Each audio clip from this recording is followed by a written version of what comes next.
Did you know that nearly 30%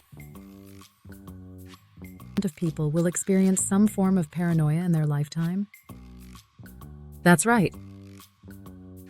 If you thought you were alone in feeling suspicious or believing people were out to get you, think again. It turns out, paranoia is more common than finding a sock in your laundry that doesn't match. Segment 1. Introduction to Paranoia. Today, we're diving deep into the murky waters of paranoia. It's like that friend who always thinks someone is stealing their fries when they're just sitting there minding their own business. Paranoia can range from mild to severe and significantly impact daily life and mental health. Prevalence and impact. Paranoia isn't just the stuff of conspiracy theories or movie villains. It's a real phenomenon affecting millions. Picture this. You're at a party and you feel like everyone is whispering about you. That feeling can lead to isolation and anxiety, making it hard to enjoy life. Maybe you know someone who gets overly suspicious when their partner texts late at night.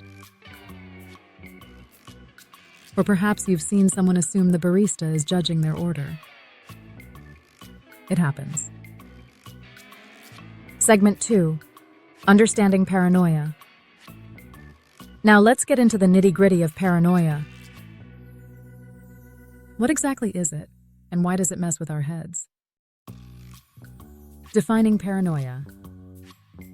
Paranoia is often characterized by intense feelings of mistrust and suspicion. Think of it as a filter on your brain that only lets in the "everyone is out to get me" vibes. Common symptoms include excessive worry about others' intentions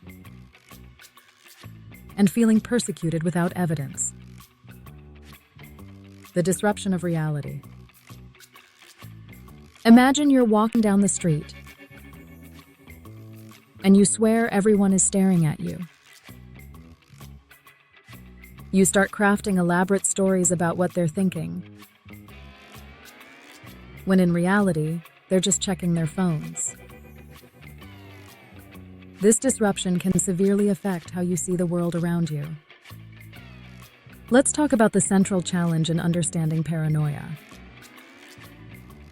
Why is it so complex? Symptoms and variability. Paranoia can manifest differently for everyone.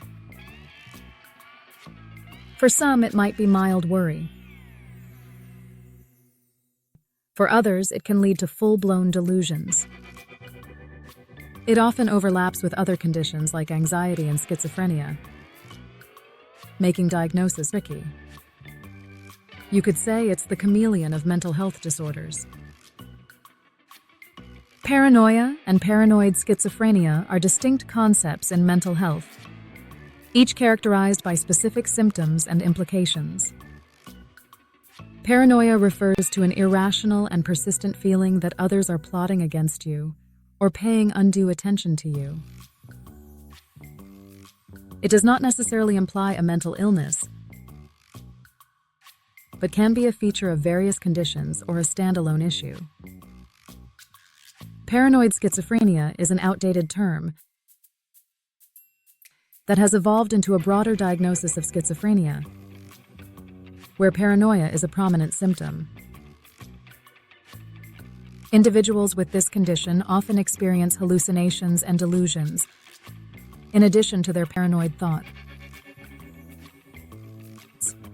For example, an individual may hear voices telling them that they are in danger, or that they must take extreme actions to protect themselves from perceived threats. In summary, paranoia can exist independently as a symptom of suspicion, while paranoid schizophrenia encompasses a more severe condition, with additional symptoms like hallucinations and delusions. The perception of reality. Paranoia can lead to an altered perception of reality. Your brain starts to play tricks on you, making ordinary situations seem sinister. It's like having a horror movie playing in your head where the villain is always just out of frame. Segment 4. Neurological mechanisms behind paranoia. Now, let's get into the science behind paranoia. How does the brain process fear, suspicion, and mistrust? The brain's fear circuitry. The amygdala, a tiny almond-shaped structure in your brain, is the fear factory. When it senses danger, it goes into overdrive, kicking off a chain reaction of responses. Coupled with the prefrontal cortex, which helps you think rationally, the balance between these areas can tip, leading to paranoid thoughts. Neurotransmitters at play. Neurotransmitters like dopamine and serotonin play significant roles in paranoia. An imbalance can create a perfect storm for paranoid thoughts to flourish. For instance, excessive dopamine activity can lead to heightened suspicion, as seen in various mental health disorders. Segment 5. Significant findings about the brain's response. What's the most significant finding about how the brain responds to paranoia?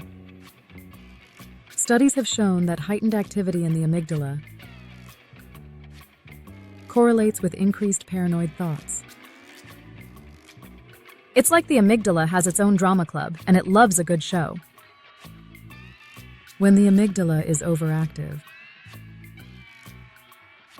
it can lead to an exaggerated perception of danger, even in situations where there is no actual threat.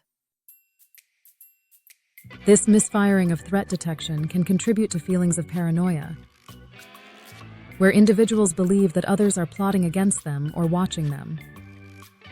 Studies have shown that increased activity in the amygdala correlates with increased paranoid ideation. People with heightened amygdala responses may interpret neutral social cues, such as a person glancing their way, as malicious or threatening. Because the amygdala processes fear, heightened activity can also make it harder for people to accurately read social situations, potentially leading them to misinterpret others' actions as hostile, further reinforcing paranoid thoughts. The anterior cingulate cortex is also involved, acting as a mediator between emotional responses and rational thought. The role of neurotransmitters. Research indicates that fluctuations in neurotransmitters, like dopamine, can intensify paranoid delusions. So, if your dopamine levels are playing hopscotch, your brain might just be crafting wild narratives. Segment 6. Summary and implications for mental health. To wrap things up, let's summarize what we've learned about paranoia and its brain activity. Excessive amygdala activity can distort one's ability to assess social threats accurately, resulting in persistent paranoia as the brain becomes hyper-focused on perceived dangers. Paranoia is more common than we think, disrupting lives and skewing perceptions of reality. It involves complex brain mechanisms, particularly the amygdala and neurotransmitters like dopamine and serotonin. Implications for mental health. Understanding paranoia's roots in brain function can lead to better treatments and support systems.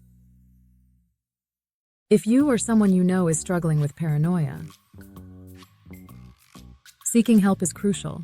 There's no shame in talking to a professional. Thanks for joining us. Remember, if you find yourself feeling suspicious or paranoid, you're not alone, and there's help available. Don't forget to like, subscribe, and hit that notification bell. for more intriguing topics. Until next time, stay curious, stay kind, and maybe just keep your fries close.